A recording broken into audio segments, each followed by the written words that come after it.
I teach my students to start the painting using the dark shapes first. I believe that the stroke design of the dark shapes can help to build the likeness, to create a strong composition and to achieve the illusion of three-dimensionality. In this video, I will show you how to build solid portrait painting in one sitting by focusing on the dark shapes, applying two types of edges, and by simplifying all the shadows into one transparent, unified shape.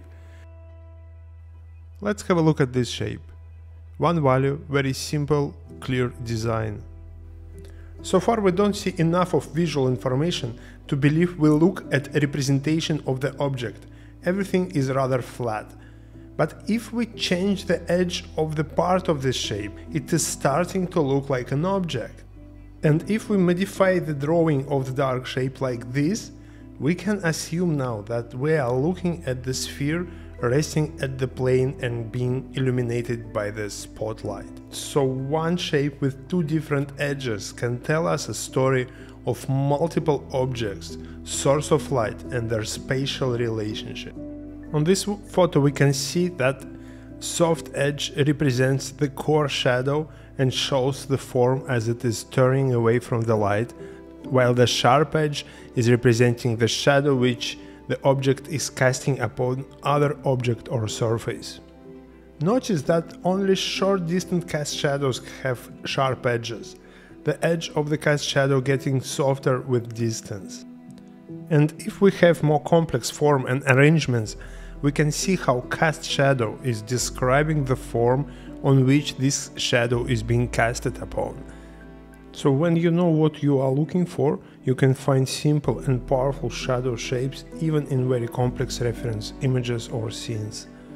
Notice how combination of sharp and soft edges can create an illusion of the form on this photo. If we look at paintings done by masters like Rembrandt, Sargent and many others, we will notice that the values in the shadows are compressed, and very often all the darks in the painting are almost blending into each other.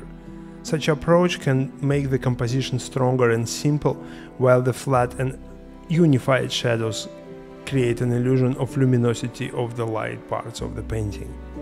Notice how halftones in the light are rich with texture, colors and subtle value changes. The best way to simplify the shadows and to see all dark shapes as one unified shape is squinting. So when I look at my model or reference photo, I squint my eyes and I see the image like this one, so I can focus on design of this shape and on most crucial edges. When I squint and see all the darks combined into one shape, I try to find out its approximate color. I don't try to match the value, I just mix substantially darker than the tone of my canvas.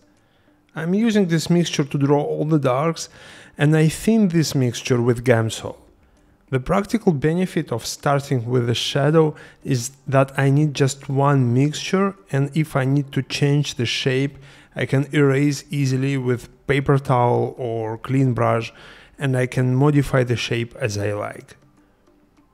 I don't rush at this stage, and I want to be sure that the dark shapes are correct, and I like how composition looks in general before I proceed to the actual mixing and filling in the halftones.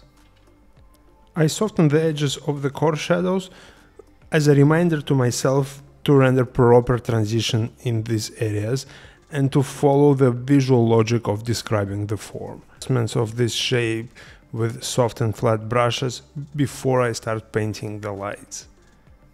So squinting and initial drawing of the shadows with thin and fast drying mixture is helping me to achieve basic likeness, to get sense of compositional balance and to start focusing on the subtle value and color transitions inside of the light areas without worrying much about construction of the head in general.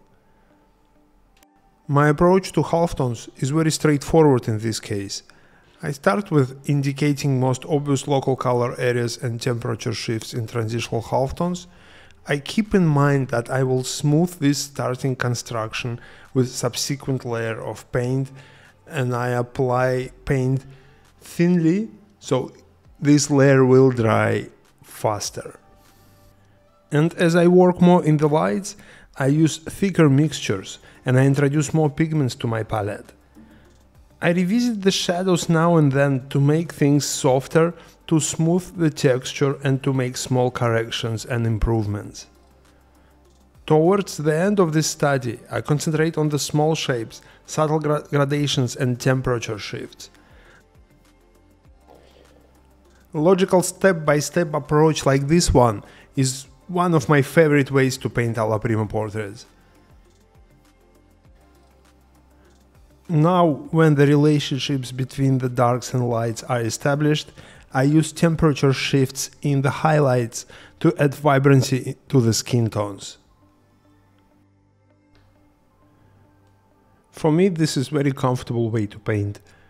Focus more on construction and on general things in the beginning, and to be more relaxed and more poetic towards the end, so I can feel really free to experiment with the textures and colors.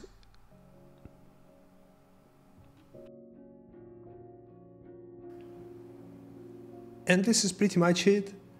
We can see now that shadows can be a really powerful tool to depict the form, to describe the three-dimensional object. And of course there are many different lighting choices. Some of them are going to be way more delicate than this, so we don't have to paint this way all the time. It is just convenient and natural way of rendering the form and practicing realistic art. So when you gain the confidence and when you know how to build the form, how to render it, you can drift away from this traditional approach and to start your own experiments, or maybe working with the two light sources or with diffused light. And if you struggle with a form or your painting looks too flat, my advice to you, first try to change the light to have more dramatic and contrast shadow design. Squint to simplify the shadows and use edges to show the form and the cast shadows. So I wish you to stay creative and improve constantly. Until next time.